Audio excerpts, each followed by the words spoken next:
By the 4th century BC, Persian engineering was still the finest in the world. But underneath the soaring columns and shining palaces, the empire's very foundations were crumbling. And its enemies were soon at the gate. When Athens supports a rebellion in Egypt and Greeks occupy the capital city of Memphis, Artaxerxes leaves Persepolis and his building projects, and he launches a military campaign to kick the Greeks out of Memphis and bring Egypt back under Persian control once again. It'll be the last great victory of the Persian Empire, because in 424 BC, Artaxerxes dies, leaving a power vacuum and 8 solid decades of rampant infighting and neglect. And while the Persian Empire is embroiled in internal conflict and corruption, a young Macedonian prince is studying Herodotus and the accounts of the great Persian hero Cyrus the Great. And this Macedonian prince will set his eyes on conquering the world. His name is Alexander. In 336 BC, a distant relative of Artaxerxes rose to power. He took a regal name, Darius III. He will always be remembered as the king who lost an empire.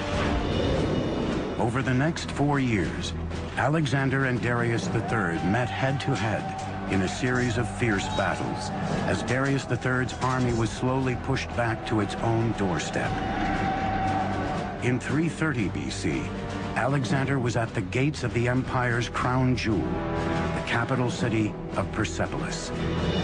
Alexander adopted the Persian policy of respecting the defeated. None of his soldiers were allowed to pillage or plunder the lands they had conquered. But how do you tame so many soldiers after a victory over the most magnificent empire on planet E?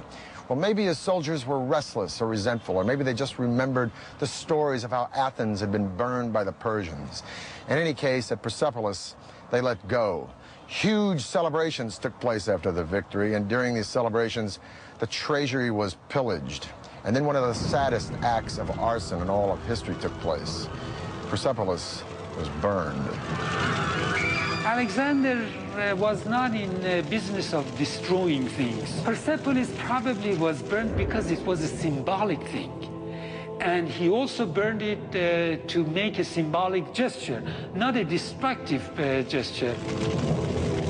There must have been wonderful draperies and things around, and no doubt fire could have begun accidentally just as much as purposefully, because if he really wanted to be an Achaemenid king, the last thing he should want to do was to destroy Persepolis. But there were no fire engines, and once the blaze had taken hold, it was a very terrible blaze, and it left its mark throughout the site. Darius III had escaped capture, but in the summer of 330 BC, he was murdered by a close ally. The last Achaemenid king was dead. Alexander gave Darius III a magnificent funeral, and later even married his daughter. Alexander declared himself an Achaemenid Persian king, and added the final chapter to the story of an empire that had spanned 3 continents and endured for over 2,700 years.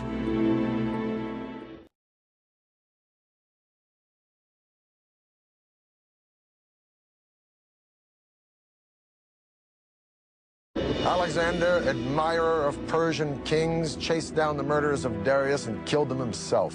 Alexander believed that only kings had the right to kill kings. But would have Alexander actually killed Darius? Probably not, because Alexander didn't create an empire, he only conquered one. The empire already existed, created by Cyrus the Great.